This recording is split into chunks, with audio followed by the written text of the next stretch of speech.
Hello, welcome to south ರುಚಿ channel. ಇವತ್ತು ನಾವು ಮಾಡ್ತಿರುವಂಥ ರೆಸಿಪಿ ಬಂದು ಸಿಂಪಲ್ಲಾಗಿ ಜೀರಾ ರೈಸು ಮತ್ತು ದಾಲು. ತುಂಬಾ ಈಸಿ. ಶುರು ಮಾಡೋಣ. ಒಂದು ಕುಕ್ಕರ್ಗೆ ಸ್ವಲ್ಪ ಎಣ್ಣೆ ಹಾಕ್ಕೊಂಡಿದ್ದೀನಿ. ಒಂದು 3-4 ಟೇಬಲ್ ಸ್ಪೂನಷ್ಟು ಜೀರಿಗೆ ಹಾಕ್ಕೊಂಡು ಅದಕ್ಕೆ ಪಲಾವ್ ಎಲೆ, ಚಕ್ಕೆ, ಲವಂಗ ಮತ್ತು ಸ್ಟಾರ್ ಅನೀಸ್ ಅಂತ ಬರುತ್ತಲ್ಲ ಅದನ್ನು ಹಾಕ್ಕೊಂಡು ಅಕ್ಕಿ ಹಾಕ್ಕೊಂಡು ಸ್ವಲ್ಪ ಫ್ರೈ ಮಾಡ್ಕೊತಾ ಇದ್ದೀನಿ. ಅದಕ್ಕೆ ಅಕ್ಕಿಗೆ 1 ಲೋಟ ಅಕ್ಕಿಗೆ 2 ಲೋಟ ನೀರು ಹಾಕಿ ಅದಕ್ಕೆ ಸ್ವಲ್ಪ ರುಚಿಗೆ ತಕ್ಕಷ್ಟು ಉಪ್ಪು ಹಾಕಿ ಇವಾಗ ಲಿಡ್ ಕ್ಲೋಸ್ ಮಾಡಿ ಇದನ್ನು 2 ವಿಷಲ್ ಬರ್ಸ್ಕೋಬೇಕು. ನೋಡಿ, ಇವಾಗ ಆಗಿದೆ, 2 ವಿಷಲ್ ಆಗಿದೆ. ಇವಾಗ ಒಂದ್ಸಲ ಎಲ್ಲ ನೀಟಾಗಿ ಮಿಕ್ಸ್ ಮಾಡ್ಕೊಂಡು ಇನ್ನೂ ಸ್ವಲ್ಪ ಜಾಸ್ತಿ ಜೀರಿಗೆ ಫ್ಲೇವರ್ ಬೇಕು ಜೀರಾ ರೈಸ್ಗೆ ಅಂತ ಹೇಳಿದ್ರೆ ನೀವು ಅದಕ್ಕೆ ಮೇಲ್ಗಡೆಯಿಂದ ತುಪ್ಪದಲ್ಲಿ 1-2 ಟೇಬಲ್ ಸ್ಪೂನಷ್ಟು ಜೀರಿಗೆನ ಒಗ್ಗರಣೆ ಮಾಡಿ ಮಿಕ್ಸ್ ಮಾಡಿದ್ರೆ ಆಗುತ್ತೆ. ಜೀರಾ ರೈಸ್ ಜೊತೆಗೆ ಕಾಂಬಿನೇಷನ್ಗೆ ಒಂದು ದಾಲ್ ಮಾಡ್ಕೊಳ್ಳೋಣ ಅಂತ ಹೆಸರುಬೇಳೆ, ತೊಗರಿಬೇಳೆ ಮತ್ತು ಕೆಂಪು ಬೇಳೆ 3 ಸಮ ಪ್ರಮಾಣದಲ್ಲಿ ತೊಗೊಂಡಿದ್ದೀನಿ.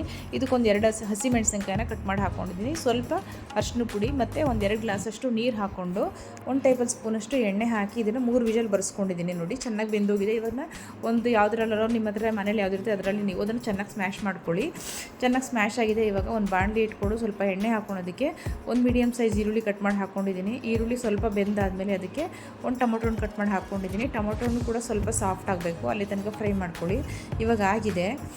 ಇವಾಗ ಇದಕ್ಕೆ ನಾವು ಬೇಳೆ ಸ್ಮ್ಯಾಶ್ ಮಾಡ್ಕೊಂಡು ಇಟ್ಕೊಂಡಿದ್ವಲ್ಲ, ಚೆನ್ನಾಗಿ ಬೇಯಿಸ್ಕೊಂಡು 3 ಥರದ ಬೇಳೆನ ಅದನ್ನು ಹಾಕೋತಾ ಇದ್ದೀನಿ ನಾನು.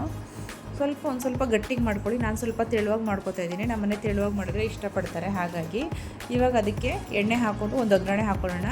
ಸಾಸಿವೆ, ಬೆಳ್ಳುಳ್ಳಿ, ಒಣಮೆಣ್ಸಿನ್ಕಾಯಿ, ಜೀರಿಗೆ ಮತ್ತು ಅಚ್ಕಾರದ ಪುಡಿ, ಚಿಲ್ಲಿ ಪೌಡ್ರ್ ಹಾಕ್ಕೊಂಡು ಇದನ್ನು ಒಗ್ಗರಣೆ ಮಾಡಿಕೊಂಡು ಇವಾಗ ಬೇಳೆ ಬೇಯ್ತಾ ಇದೆಯಲ್ಲ ಅದಕ್ಕೆ ಮಿಕ್ಸ್ ಮಾಡ್ಕೋಬೇಕು. ಮಿಕ್ಸ್ ಮಾಡಿಕೊಂಡು ರುಚಿಗೆ ತಕ್ಕಷ್ಟು ಉಪ್ಪನ್ನು ಕೂಡ ಹಾಕ್ಕೊಂಡು ಒಂದು 2 ಮಿನಿಟ್ಸ್ ಇದನ್ನು ಬೇಯಿಸ್ಕೋಬೇಕು. ನೋಡಿ, ಇವಾಗ ಆಗಿದೆ.